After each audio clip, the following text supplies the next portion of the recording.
president wants to spy on 200 million Americans without a warrant. Has he read this document, which he was sworn to uphold? Now, I will not have you libel Abraham Lincoln. I don't understand the problem with registering guns. We register cars. Mark Levine brings you the news the government doesn't want you to know. Today, an explosive story about connections between white supremacists and Islamic terrorists. When there's a conflict between Scalia's conservative values and the Constitution of the United States, he throws away the Constitution. We do have secret prisons. That is not what America's all about. Let's go to Mark in 5, 4, 3, 2. Good evening, America. Welcome to the Inside Scoop. I'm your host, Mark Levine. The Supreme Court of the United States is finishing up its term this week, as it traditionally does at the end of June, with some blockbuster decisions. There was a decision today on the Arizona immigration law declaring the vast majority of it unconstitutional, and an even more blockbuster decision expected Thursday on Obamacare. What will the Supreme Court do? I'm going to discuss these and other questions with my guest, Republican strategist Mike Lane, frequent guest on the Inside Scoop. Welcome again to the show, Mike. Thank you, I appreciate it. In addition to the Supreme Court decision, I want to do a whole bunch of things. We'll talk about student loans and Egypt, but let's start with the Supreme Court decision, because you and I have argued about the Arizona immigration bill in the past. We have. And I have long told you that I thought it was unconstitutional for the simple reason, this isn't a right or left thing, but that immigration policy has to be under the federal government, because you can't have one immigration policy for Arizona that's different from New Mexico, that's different from Utah, Massachusetts, or Maine. And even this right-wing Supreme Court that I often criticize, 5-3 decision today, for the most part, I think they validated my argument with you. Well, Mark, I think that we were both right. It turned out it was a split decision. As you know, the most controversial, important part of the bill, which was that police, when they stop a criminal for other reasons and suspect that they may be in the country illegally, are allowed to ask for documentation that they're here.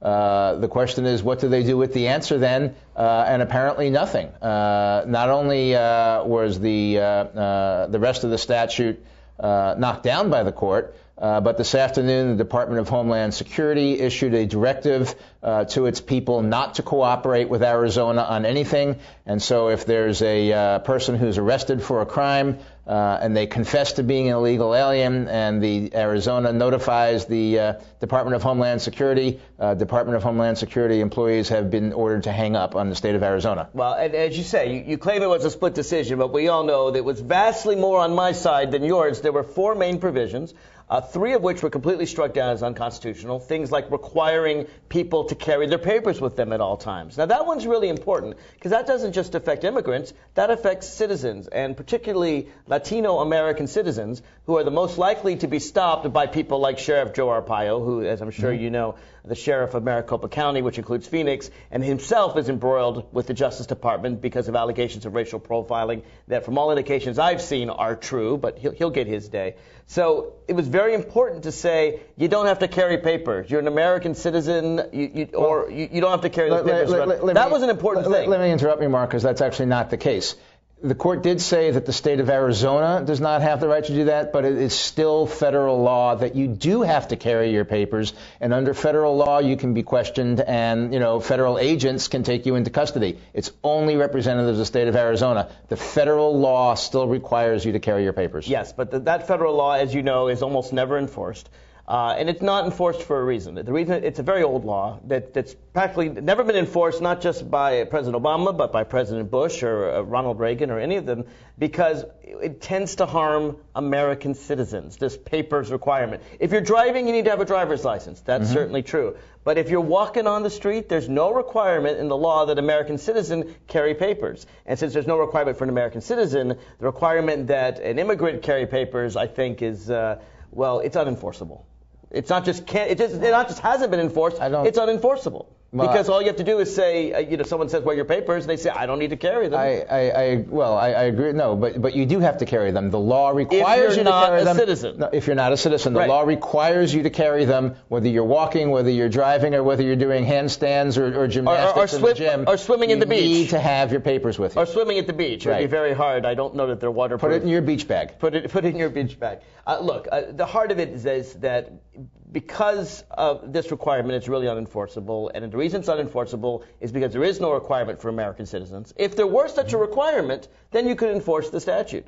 But because there's no requirement for American citizens, what cops were doing in Arizona and a few other places is stopping Latino-looking people and saying, hey, where are your papers? And then if they're citizens, they say, hey, you know, I don't need papers. And frankly, an illegal immigrant can say that just like a citizen can say that. Right. So it's really not a very Mark, good law. I actually have to disagree with you. It's not they were just stopping people. It's that you had to be stopped for another crime. You had to be you had to come to law enforcement's attention for another legitimate law enforcement reason, such as running a red light, such as knocking off a convenience store, something like that. If you were stopped for that and detained, then and only then could you be asked for your status. Well, here's the thing. Here's what the Supreme Court said. You can still ask people for their status. Cops can ask whatever they want. People can show whatever they want. But at the end of the day, it's not up to Arizona to enforce immigration law. It's up to the federal authorities. And President Obama, as you also know, just last week, I thought made a very important distinction among those who are undocumented in America, to distinguish between those who have committed crimes, those who've knocked over convenience stores, and those who may have run a red light or may have committed no crime at all, and made the point that the INS, or whatever they call it these days, ICE, yes, the Immigration Customs Enforcement Service. I was there when they changed the name. I still like INS. But they're going to focus on hardened criminals, the ones who knock over convenience stores, drug dealers and the like. They're not going to focus on particularly minors, people under 18, who didn't come here of their own free will, came because of their parents, and frankly haven't knowingly committed a crime. And I'm interested in knowing what part of the law the president based that decision on.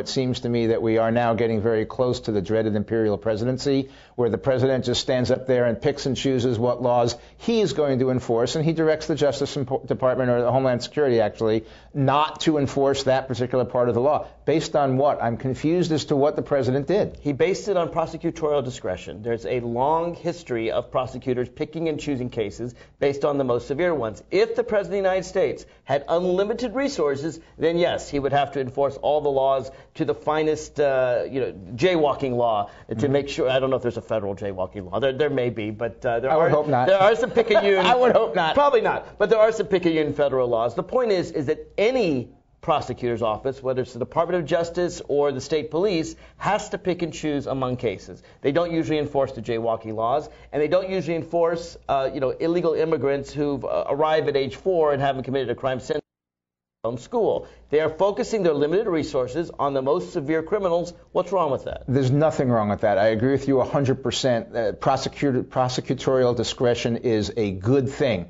I don't think this is prosecutorial discretion. This is not a prosecutor looking at his caseload and deciding what he's going to do.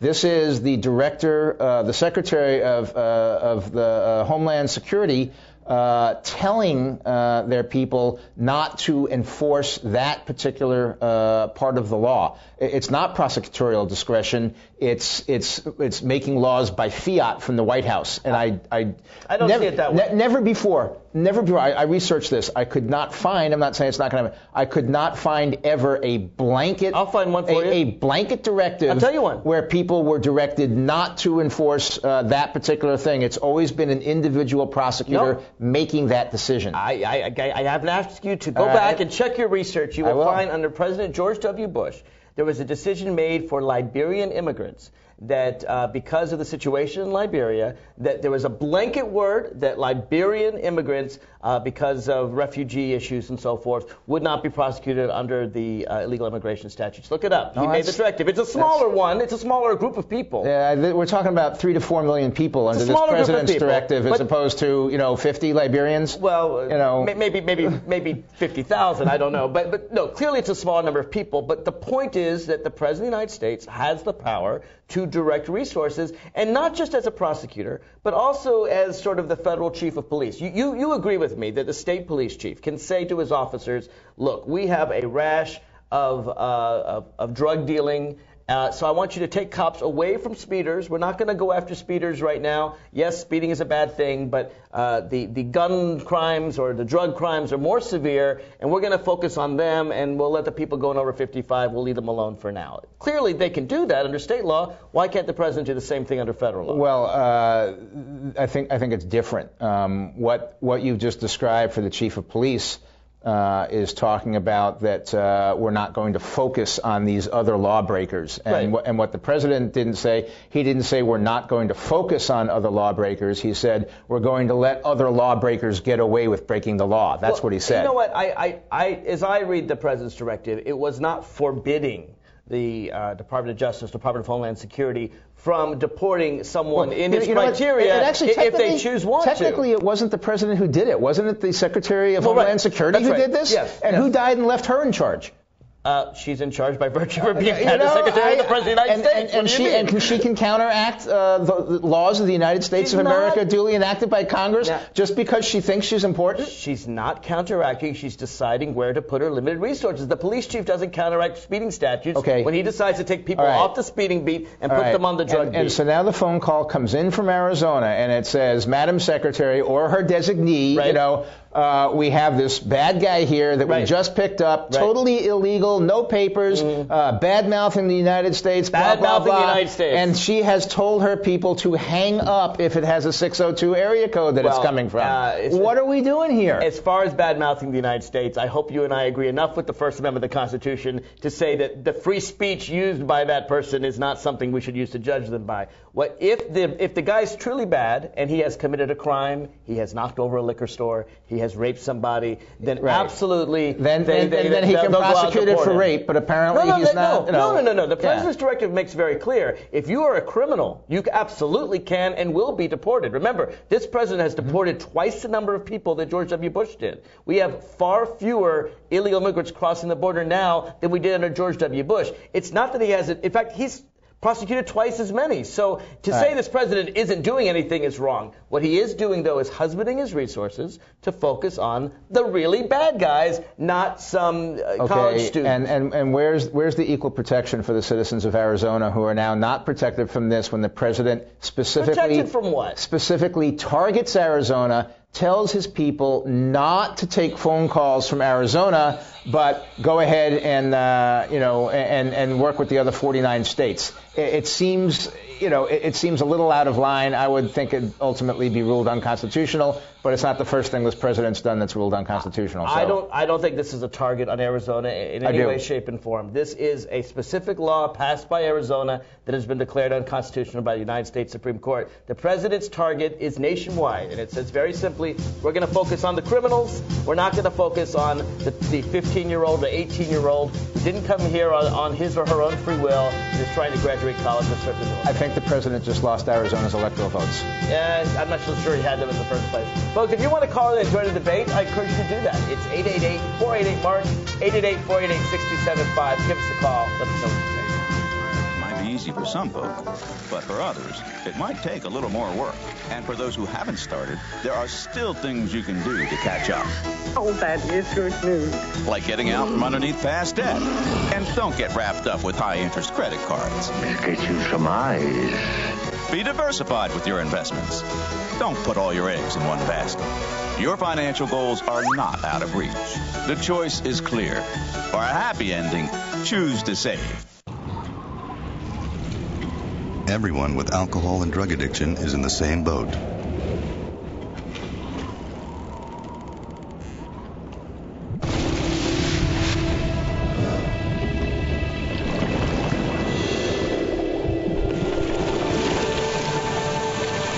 With treatment, you can find solid ground.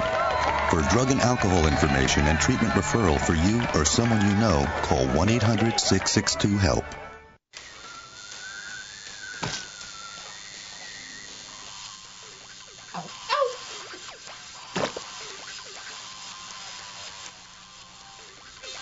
Dude, are you sure you want this tattoo? Because just do it.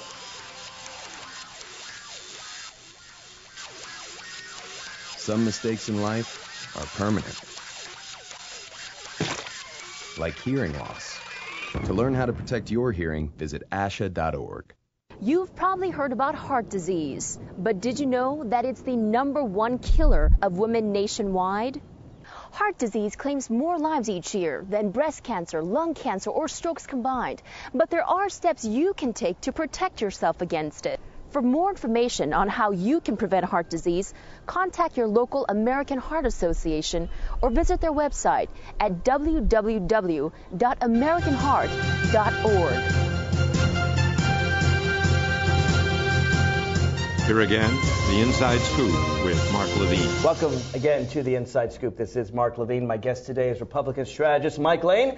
We don't always agree. In fact, we rarely agree, but we do agree that it's important to discuss these issues and to encourage you to call in as well at 888-488-MARK, 888-488-6275. Before I finish immigration, it was interesting because there were dueling speeches given by President Obama and the Republican nominee Mitt Romney on immigration. And President Obama, of course, supported the DREAM Act, something he's long supported, the idea that that people who came to this country, I think it's younger than 15, and then go to college or serve in the armed forces, have a chance at green card and citizenship. Mitt Romney was very much opposed to immigration, to illegal immigration in the primaries. I mean, he was the most anti-immigrant of all of them. He was more than Santorum, more than Gingrich, basically argued for self-deportation. Never quite clear how that was going to happen.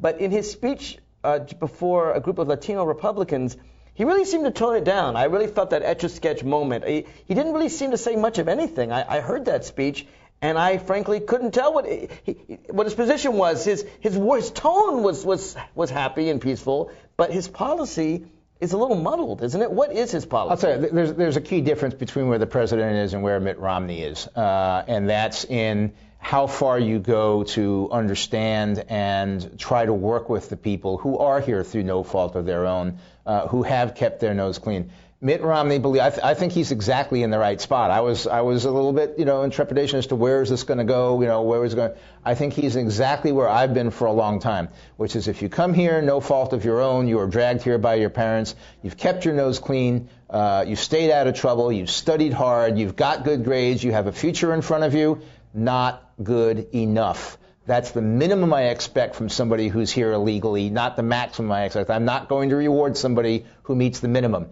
Give me more. What else do you need? Give me military service. Is he okay with military service? Yes. Mitt Romney says you give me military service, you give me Peace Corps, you give me Job Corps, something like that. But not going to college. Then we will find a way to get you a work permit here. But not going to college. No, that's the minimum I expect, and that's the minimum that Mitt Romney expects. Why would you create a special situation for someone who has met the bare minimum of citizenship?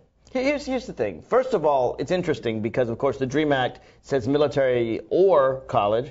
Right. If the Republicans all agree on military, let's split the difference. I'll still support college, but we can at least help those people. And Mitt Romney's totally good with that. That's what he gave in his speech. What's interesting to me, though, and what you're not, I guess, focusing on is the Etch-a-Sketch nature of it. He didn't say this stuff in the primaries. He didn't give, when Newt Gingrich said, if someone's been here 25 years, Mitt, and they haven't committed a crime, I'm going to look at that. And Mitt Romney said, no. If they've been here 25 years, self-deportation. Again, not quite sure how that happens. Rick Santorum suggested there were some people who had a right to be. He's like, no. He was to the right of Santorum and Gingrich. He's kind of changing his tune now, isn't he? And, you emphasize different things depending on your audience. The president also, in his campaign back in 2008, did not say he was going to declare amnesty and let people hang here. It's not amnesty. He said he supports the DREAM Act. No, but that's amnesty for those people. When the president tells his Secretary of Homeland Security not to enforce and to give work permits and work visas to people who are here illegally for no other reason than they've happened to stay out of trouble, that is amnesty, Mark. But that's not inconsistent. They haven't even paid the token fine that the president said he wanted them to pay back in the campaign. Well, so the president's flip-flopped. He's changed his tune. Listen, the president, as you know, we talked this whole first segment about prosecutorial discretion. He can designate resources. He can't make them pay a fine without congressional legislation. I assure you, President Obama, with the legislation, will make them pay a fine. I don't know how he can give them a work visa or a work permit without congressional legislation. I just don't know how he can do it. I think he's breaking the law.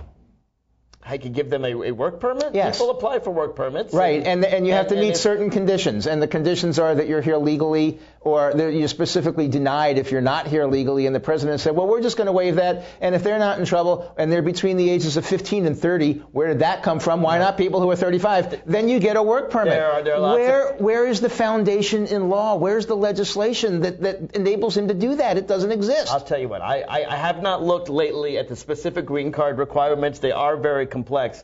But I truly doubt this is a violation of a clear statutory provision. My understanding is this is not a question of giving a work permit, but rather not prosecuting someone who's working without a work permit. They're giving them work permits. They are. They're actually giving them work permits. I'll look that up because I need to get. Because of course we need to understand why people break the law.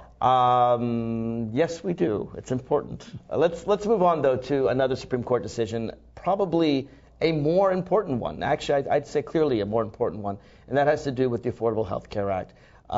Probably there's no other specific program, policy, bill, or law that has been more controversial, more fought over in all of President Obama's presidency than the Affordable Health Care Act. I think you'd agree with that. Let me quote the president. The single most important piece of domestic legislation since Social Security. Well, let's face it. I mean, Harry Truman tried, Hillary Clinton tried, every generation has tried since FDR, and he was the first person to get something passed. Now, I frankly think it could be better. I've always said that. I think we need universal health care. I think we need Medicare for all. That makes perfect sense to me.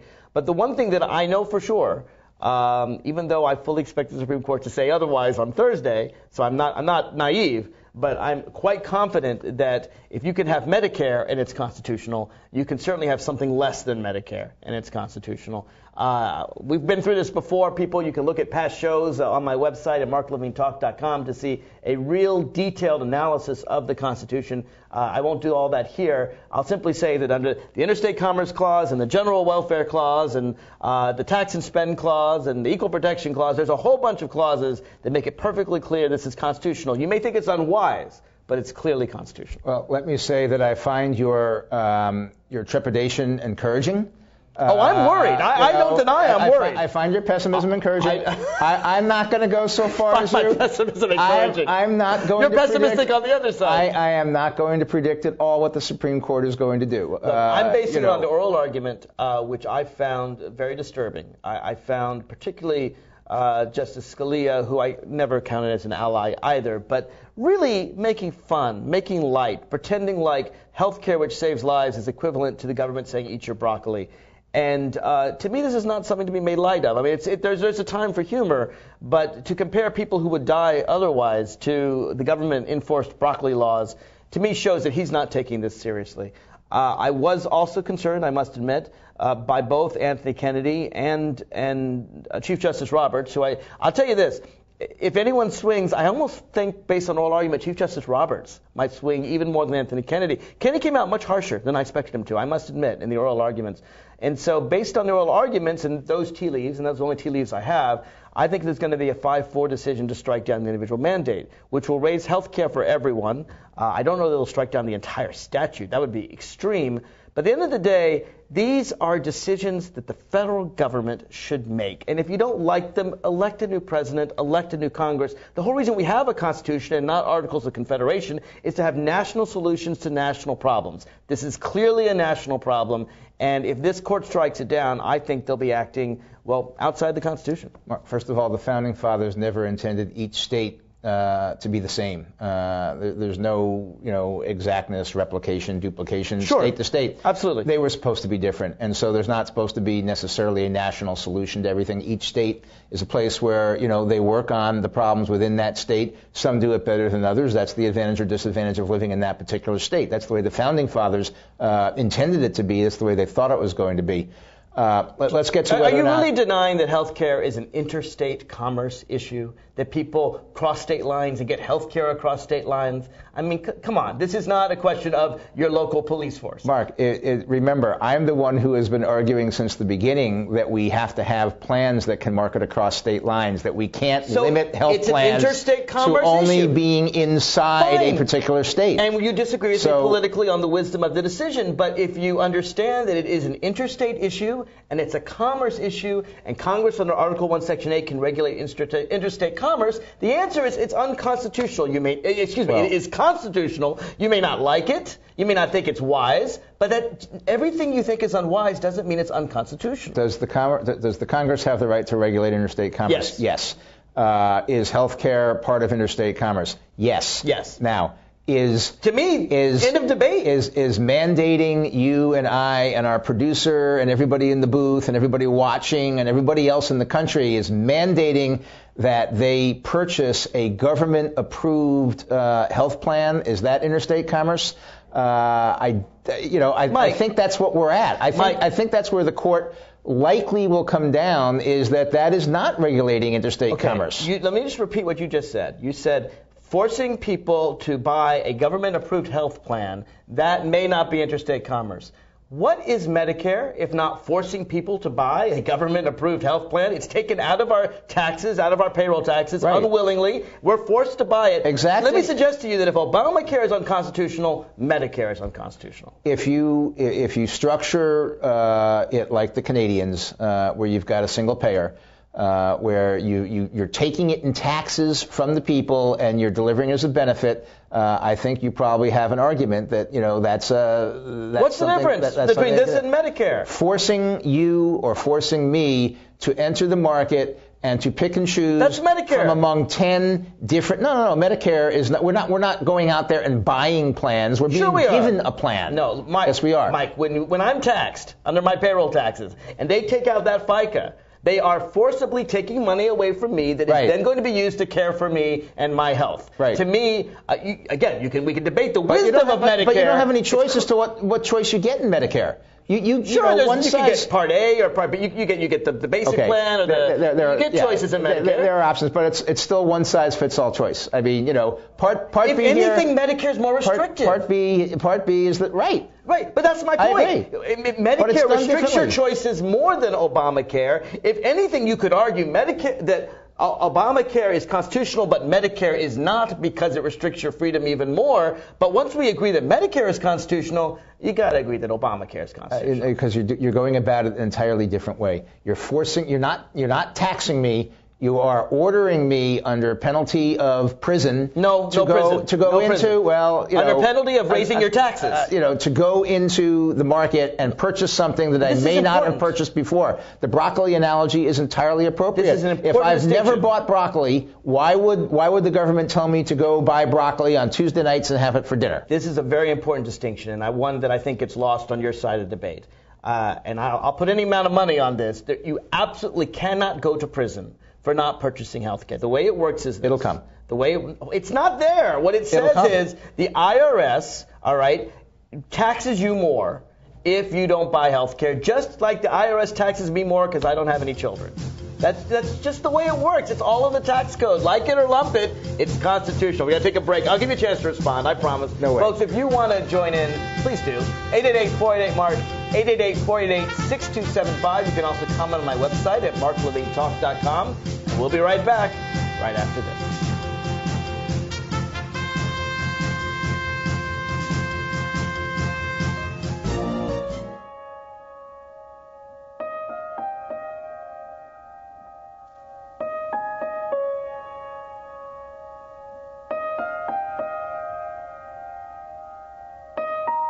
Some dreams are universal. Dreams that inspire us. Multiple sclerosis is a devastating disease that changes lives forever.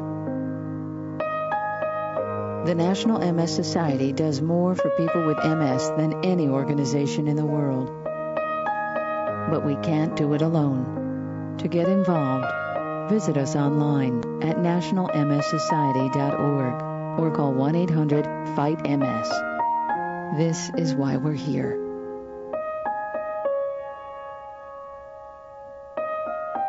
Because nobody dreams of having multiple sclerosis. What's wrong with this picture? Half of young Americans can't locate economic powers like Japan and India. 20% can't even find the Pacific Ocean. Without geography, our children aren't ready for the world. Geography is everywhere. It's incredible creatures, rhythm, fashion, flavor.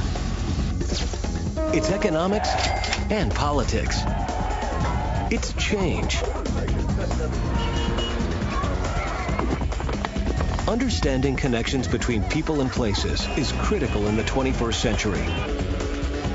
That's why we created mywonderfulworld.org. Go there now for your free parent and teacher action kits and give our kids the power of global knowledge. Because kids who understand our world today can succeed in it tomorrow. Here again, the Inside Scoop with Mark Levine. Welcome back to the Inside Scoop. I'm your host, Mark Levine, discussing the issues of the day with Mike Lane. He's a Republican strategist. I want to move on, Mike, to foreign policy. We may find more agreement here. I'm not sure. But something dramatic occurred in Egypt what was that?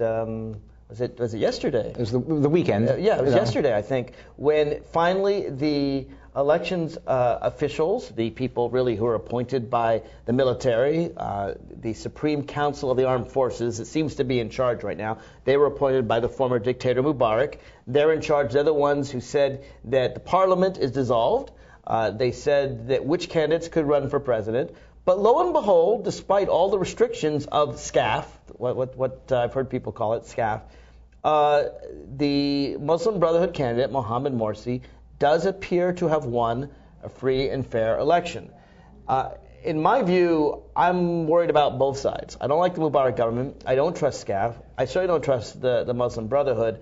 But maybe I'm an eternal optimist that in the hope that with this president who has a lot of popular support, not so much because the Muslim Brotherhood has popular support in my view, but because he's not Mubarak, he's not a representative of the government, that between his interests and the Egyptian government's interests, the military's interests, perhaps they can actually do something to help Egypt. Is there any optimism here? None. None. If your pessimism on the Supreme Court was encouraging to me, your optimism here is not. I don't see anything good coming of this. Well, the Muslim who will Brotherhood, be in charge? Because I don't know that I don't think Morsi is going to be in complete charge. And I don't know that the military is going to be in complete charge. And since I don't like either of them, I'd rather they fight each other than have either one of them in charge. The military is a stabilizing influence. They're a moderate influence. They're the ones who... They're also the ones that shoot protesters in Tahrir Square. To call them moderate. They kept the peace and enforced the peace treaty with Israel for the last 30 years. Without the military exerting that kind of influence, I believe the Muslim Brotherhood will abrogate the treaty with Israel, and the Sinai will become, in short order, another war zone. I don't think so. Let me tell you why. I think the treaty with Israel benefits Egypt as much as it benefits Israel, maybe even more so. Egypt does not want a war with Israel. Even the Muslim Brotherhood of Egypt does not want war with Israel. I don't think the Muslim Brotherhood in Egypt, despite their ties to Hamas, which is a Muslim Brotherhood movement, I think they're very different. I think that Hamas is obviously their goal is destruction of the state of Israel. But I think that the Muslim Brotherhood in Egypt understands there are going to be future elections. They've got to do something for the people, and their concerns are going to be on the Egyptian people. For that reason alone, not because they love Israel, I know they don't, but for that reason alone, I think they certainly don't want a war. They don't want troubles with Israel. They'll likely keep that border relatively quiet. I wish I could share your optimism. I think what they're likely to do is to not keep the border. They have their own internal pressures. You said that the Muslim Brotherhood doesn't, want a war with Israel. The one in Egypt does. Hamas does, clearly. Right, but I think the one in Egypt does. I think they want a war they can win. I think they probably understand that they're not likely to win today. But I think they'll position themselves, and the first thing they'll do is they will abandon the security checkpoints in the Sinai and the border, and they will allow terrorists free flow back and forth, and it will ultimately, in short order, I believe, short order being within a couple years, maybe sooner, where Israel is just so overrun with terrorists infiltrating in because the Egyptians have abandoned the border protection that they've got to move further into the Sinai to protect themselves. Well, there's two things about that. One, there's already been, as you know, incursions from the Sinai. Israel has responded already to those. That's before Morsi came into power. So to suggest that he'd be worse than the current government's not so good either. But I don't think it's so much a policy of the current government as it is a allocation of resources? Yeah, allocation of prosecutorial discretion? Well, I'm afraid they're focused more on Tahrir Square in Cairo than they are on the Sinai, which is a desert about as far from Cairo as you can get in Egypt. So Israel will continue to make those incursions. And, I think that as long as it stays as a Sinai border skirmish, that's fine. The one thing is I'm quite convinced of is for all the talk in the Arab street, I don't think the Egyptian people want war with Israel. I don't even think the Muslim Brotherhood wants war with Israel. It will not help Egypt to have Israel retake the Sinai. Egypt worked very hard to get that Sinai back in 1979. If there were war with Israel, I'm quite confident Israel would take the entire Sinai and keep it, and Egypt doesn't want that. So for geopolitical considerations, not for love, that's for sure, I think Egypt, whoever the government is going to have to focus on the Egyptian people, not on external war. The average terrorist doesn't see the big picture. They only see their hatred and their destruction and things like that. I don't think Morsi's a terrorist. The Muslim Brotherhood is a terrorist organization. It is, but there's all kinds of Muslim brotherhoods. I had interesting on my radio show yesterday. I had a young woman from Egypt who doesn't like the Muslim Brotherhood, but hates the government worse. She's a student at Cairo University. Frankly, to me, she's typical of the people that are filling Tahrir Square right now. And her view was she didn't vote for either one of them because she dislikes both of them. Although I think she there's a real responsible. I'm sorry. You remember? No, but wait a minute. There were some 9 candidates at the outset, right? And she voted in that one, but.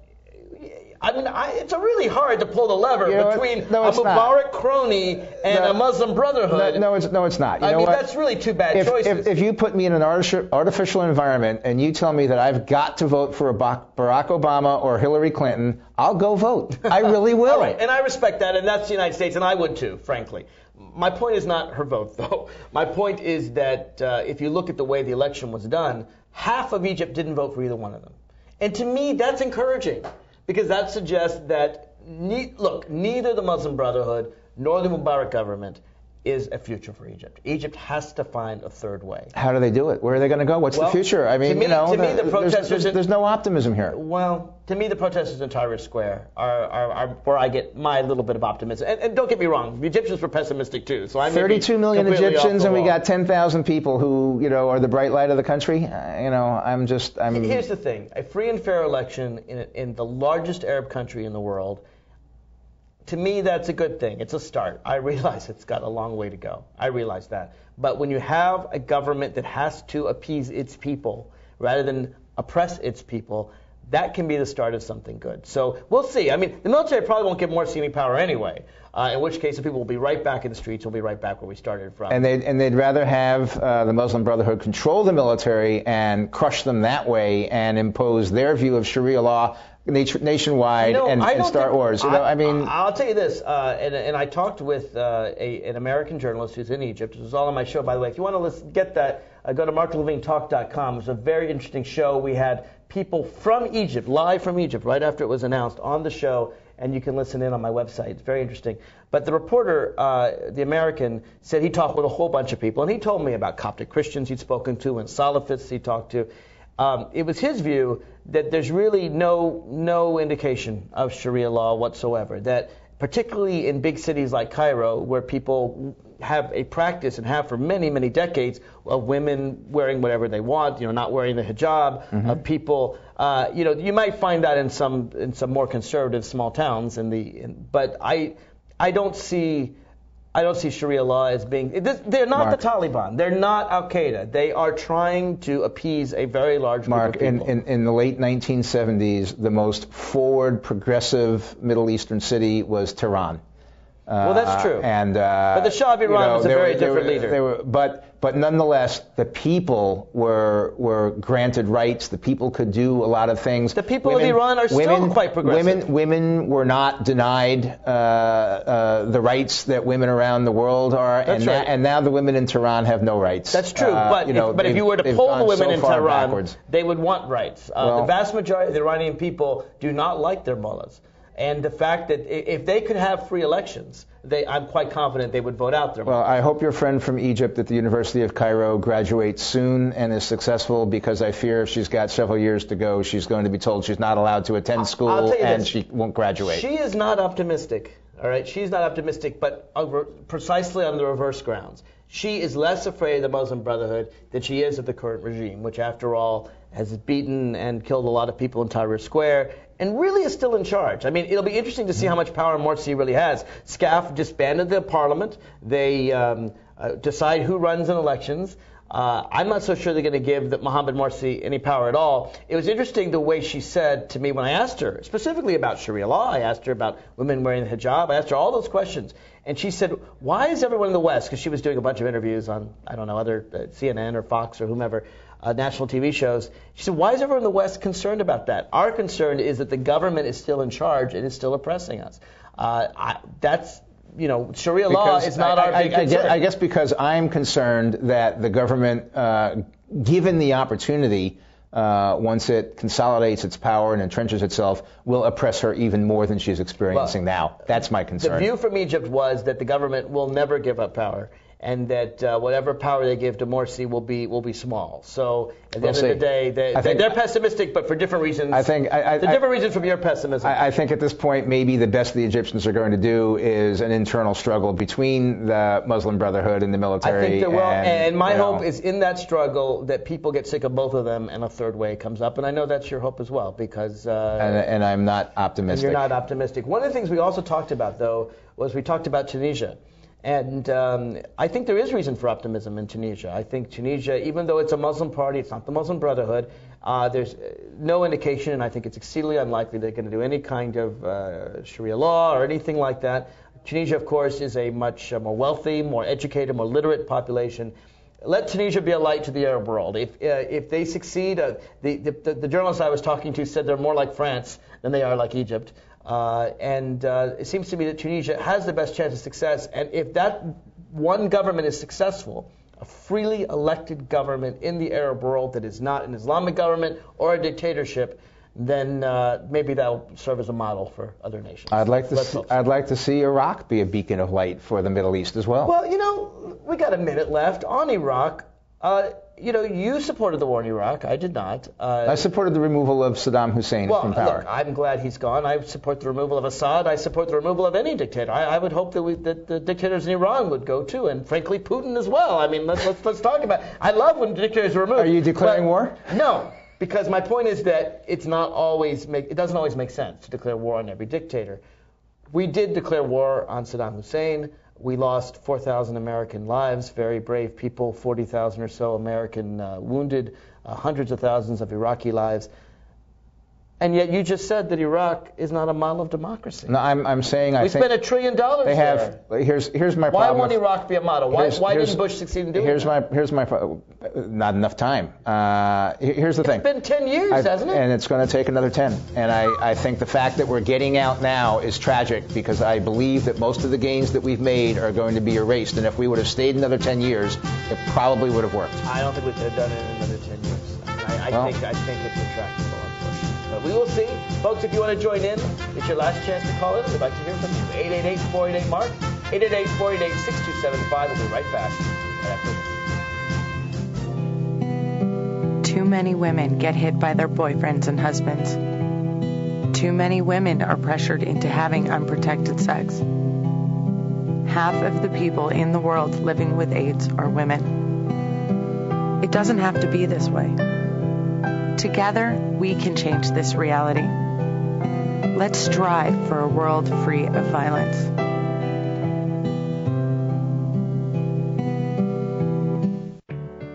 At Volunteers of America, we don't just give kids a way to stay off the streets. We give them the tools they need to reach their full potential. We don't just help the elderly receive needed care. We help them live life to the fullest. We don't just provide food for homeless individuals and families. We provide job training and placement so they can buy groceries. Volunteers of America is a national organization that for over 100 years has provided programs and services that allow people to overcome their challenges to become vital members of their community. At Volunteers of America, we don't just help people, we help people help themselves. Find out how you can support the programs that are working in your community. Contact Volunteers of America today. Call 1-800-899-0089. Drivers face all kinds of distractions. Guys, stop playing. No. 127 consecutive. Before your wireless phone becomes one of them, stop. Drive safely. Keep your phone in easy reach and dial sensibly. In bad weather or traffic, call later and use a hands-free device. Remember, with wireless, safety is your call. Here again, the Inside Scoop with Mark Levine. Welcome back to the Inside Scoop. This is the last segment, the last chance for you to join in and add your 2 cents, and we hope to hear from you. 888-488-MARK, 888-488-6275. I am your host, Mark Levine. I'm here with Republican strategist Mike Lane. Mike, before we get to Fast and Furious, and I know we're going to have strong disagreement on that, I want to get to a series of articles that have been in the Washington Post. Began on Friday. There was another article today that frankly implicates Republicans and Democrats pretty equally. I mean, we can argue about the specifics of each case, but basically it points out all the insider trading. Of course, it's probably the wrong word because it's legal and insider trading is illegal, but let's just say members of Congress buying or selling stock or mutual funds just after talking to the Treasury Secretary or the Federal Reserve Getting their Chairman, briefing. After getting their briefing and then going and making some money in the market. Now, of course, there is a new law that's been passed to stop that. I'm very glad. The law had been languishing for a long time until 60 Minutes did it. But apparently it doesn't cover everything. It doesn't cover, for example, people who they talk to. Let me suggest for you a way out for everybody. Because, for example, there's something about Speaker Boehner where he was talking with some Bush administration officials and they made some trades, and he said, well, his financial advisor advised him to make the trades, but we don't know who called whom. We don't know whether. So let me make an easy answer. Require every member of Congress to put all their investments in a blind trust. They can choose who manages the trust, but that's it. I realize that's a pretty strong thing, and I wouldn't require it of anybody else, but for someone, a member of Congress, or also President, Cabinet Secretaries, them as well, put it all in a blind trust. Let's just not get even close to this. What do you think? I'd have to think it through a little bit, but I'm not knee-jerk opposed to what you're suggesting. The congressional thing is disgusting. It really is, and both parties have done it. Right. The number of members who were involved in insider trading, it may not have been illegal. It wasn't illegal. Shame on Congress for not making it illegal, but it certainly was as unethical as it gets, and I think that it ought to be part of every campaign where it happened, and I think that the voters ought to hold their members of Congress accountable for it. That's very easy for me to say because my congressman and your congressman, Congressman Jim Moran in Northern Virginia, was the #1 biggest insider trader in all of Congress. Really? He was number one? The day after he was briefed, he made 90 separate actions on the thing. And you know me, I'm not going to defend that. And, I know. And I've never been a huge fan. But no matter what party you are or what your politics are or who you represent, it's flat out unethical, and the voters ought to hold their members accountable for that. I agree with you. Now, here's where we're going to disagree. We're going to disagree about Fast and Furious. We're not going to disagree that it was a stupid, botched operation. I'd be a fool to think it was a good operation. But let's talk about some facts here, because I don't think everyone knows the facts. So, in 2006, when George Bush was president, some people at the Phoenix Alcohol, Tobaccos, and Firearms Agency decided they were going to trace guns to find out where they went. We've talked about the fact that tens of thousands of semi-automatic weapons are being sold in Arizona gun shops to Mexican drug dealers. And it's very easy to convert a lot of these to automatic weapons. They go across the border, and more than 10,000 Mexicans a year have died. In fact, let's face it, the Mexican drug lords have outgunned the Mexican army. I mean, they're controlling vast territories in Mexico. I think you agree with me, that's a severe problem, and we should help our neighbors to the south in that regard, just in general, not that this was the way to do it. But because of this problem, the Phoenix ATF started this program in 2006. They started tracing some guns. They did a similar version in 2009. And according to the head of the ATF, Phoenix didn't tell them what they were doing. Did not tell the National Alcohol, Tobacco, and Firearms Agency about their little plan, probably because of the 2,000 guns they were tracing, they lost 1,300 of them. So they were a little embarrassed about it. They didn't find out about it. Here's what we know. As soon as National Justice Department found out, as soon as Eric Holder found out, he ended the program. He fired everybody in the Phoenix ATF. This program is dead. It was a stupid, stupid thing, but it's really hard to blame the Attorney General when the second he found out about it, within a month, he stopped the program. Right? Not quite. Look, the 2006 program was totally different from the 2009 program. How was it different? The biggest difference, I mean, there were a number of differences. They botched it worse in 09? Is that what you're saying? No. The single most important difference is that it was in conjunction and coordination with the Mexican government in 2006. And when it was resurrected in the Obama administration, it was resurrected without informing or cooperating with the Mexican government. It was strictly a U.S. operation. And it was bad both times, because it's a mistake to give them guns either time. But we're working with the Mexican authorities to try and make this happen with absolutely no cooperation inside the country of Mexico. This was. It's a stupid idea, but you're not going to get disagreement with me on that. My point is this: it was stupid.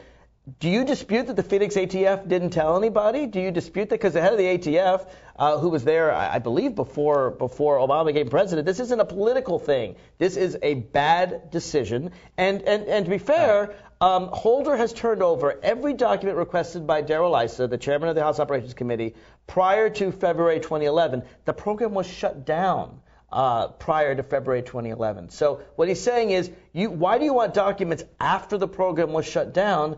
That's not how we handled it politically. That's not what your concern should be. Well, first of all, let me say this. I have no problem with where we are on this now. I think that there's always going to be a power struggle between the administration and the Congress in terms of disclosure and et cetera. President Obama promised he would be the most transparent administration in the history of the country. It's clear he intends on breaking that promise by asserting this is his first executive privilege ever. Bush asserted it 6 times. But it's clear he intends on breaking that. Every other president has asserted it. This is the first time executive privilege has extended as far as the president wants to do it. It's normally held for the White House, the president, and his senior advisors in the White House. I'm not aware of it ever being extended to a cabinet secretary for these things. They did it for Alberto Gonzales. You and I had this argument 2 years ago. But it was a conversation that Gonzales had with the president. It was not something that was contained in the Justice Department. We had a big disagreement about this 2 years ago. At the time, the U.S. attorneys were fired all across the nation, and there was an allegation with some evidence, as far as I'm concerned, that I saw, that U.S. attorneys were being encouraged to prosecute Democratic office holders and to lay loose on Republican office holders. And when they refused, and the Republican U.S. attorney from New Mexico said this was the case, he and 70 or so others were fired.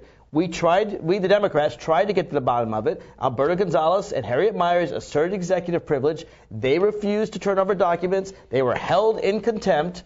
But to me, that's a very serious allegation. Using the Department of Justice to prosecute political enemies, that's reminiscent of Watergate. That's very different from Eric Holder. Here's the difference. All right. It was not just Harriet Miers. The other central figure to this alleged was Karl Rove, because he was the one that was puppeteering and telling the and in the Flame affair as well, the Justice Department to do this. Right, and Alberto Gonzales as well. But they were central advisors in the office of the president, but and Alberto that's Gonzales why was the attorney executive privilege applied there. Obama claims that when was the first time you heard it? Oh, I read about it in the paper. That's right. Well, that's what he said. He's just taken ownership of it now. Because he read about it in the paper? No, because he's exerted extended executive privilege. But Mike, explain this to me. Here's the thing. I have no problem with him doing this. I think that the Congress and the president are always going to have these arguments, and I look forward to this being adjudicated in the court of law, and I look forward to finding out what are the limits of executive privilege. This is not necessarily a bad thing. This is perhaps a good thing. Well, actually, the court of law, you may recall, they eventually found that Congress was right to declare Harriet Miers and Alberto Gonzales in contempt. And it took 2 years. It took 2 years. And by the time they did it, Bush was no longer in office. So it was a Pyrrhic victory. And I think it's going to be another Pyrrhic victory. I don't think so. I think they're going to tell Holder to turn over the documents. I don't think they will. He's going to be 18 months out of office by the time they tell him that. Which is why I've always believed that Congress, if they want to hold someone in contempt, should take the person in their hands and put them in a jail cell in the Capitol, which they have a right to do under 1857 law. They haven't done it in a long time.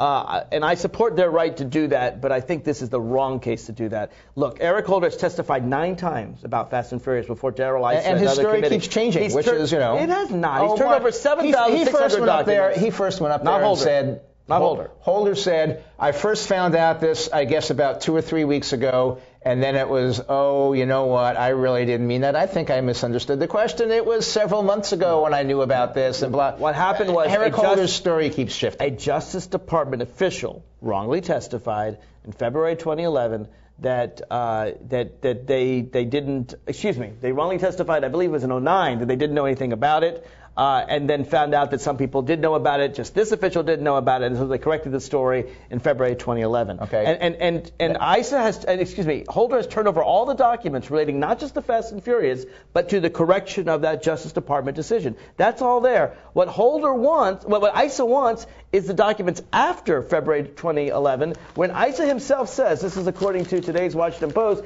ISA has no evidence that the White House withheld information in the probe. So he's got absolutely no evidence the White House has done anything wrong. He's just a fishing expedition. No, what we're talking about is the Justice Department at this point, not the White House. Okay, I want to know, what did Eric Holder know and when did he know it? Because his story has changed under oath. No. The Justice Department has changed. Not Eric. No. Eric Holder said in testimony to the Congress, I first found out about this maybe a few weeks ago, and then he had to walk that back and admit publicly that he had misstated the case to Congress and that he had really known about it for months. I think you have your facts wrong. I think it's not Eric Holder, but an official of the Justice Department it was that Holder. misstated it. The second thing, but he's testified 9 times. Bring him back. The second thing I want to know is, what was the origin of this letter that denied that the Justice Department knew anything about it? That's a fair question. And then that's a fair question. 10 months later, the Attorney General has to go up there and say, oh, well, we didn't tell the truth in that letter. That's a fair question. No, and that's a fair question. It's absolutely an important question. And it's one that Holder has responded to. He's responded, as I said, testified 9 times, turned over 7,600 documents. The only thing he hasn't agreed on is to testify really on what's happened in the last year, long after it was exposed, long after it was stopped, long after the Justice Department said the wrong thing and was corrected. They want the evidence of the last year. Now, why do the Republicans want that? Because they're just looking for something. And to me, if all the stuff is done, and all the White House is talking about is how this fares politically, and it doesn't fare well because it was a stupid operation, that's not something that Congress has a right to know. The Supreme Court has already ruled that saving yourself political embarrassment is not a justifiable reason to exert executive privilege. So if the Justice Department is trying to hold back on the political embarrassment, saving yourself political embarrassment is not a reason to have executive privilege in an otherwise justifiable subpoena. But the point is that ISA has no evidence that anyone has done anything wrong after February 2011. And so at this point, they're just fighting over nothing, and they're going to go to the whole House of Representatives, declare him in contempt. I'll tell you what it is. I think it's payback for Gonzalez and Myers. I think that's what this is all about. No, not at all. It has this is not political. This is I think it is. I think it is political. Mark, there's an agent of the Bureau of Alcohol, Tobacco, and Firearms, Border Patrol, I think, one of the two, who's dead on the ground in the border because of Fast and Furious, and I think that's a key difference. Well, there is, but let's face it, there's 10,000 Mexicans that are dead as well. It's because of guns. We need to regulate gun shops in Arizona. Who was the first president to declare executive privilege? Was it Richard Nixon? George Washington. Oh, George Washington? I didn't know that. Interesting question. All right, I hope you enjoyed the Inside Scoop. Check out the website at marklevinetalk.com. We'll have the entire show. And please follow me on Twitter at marklevinetalk. Thank you, Mike, so much.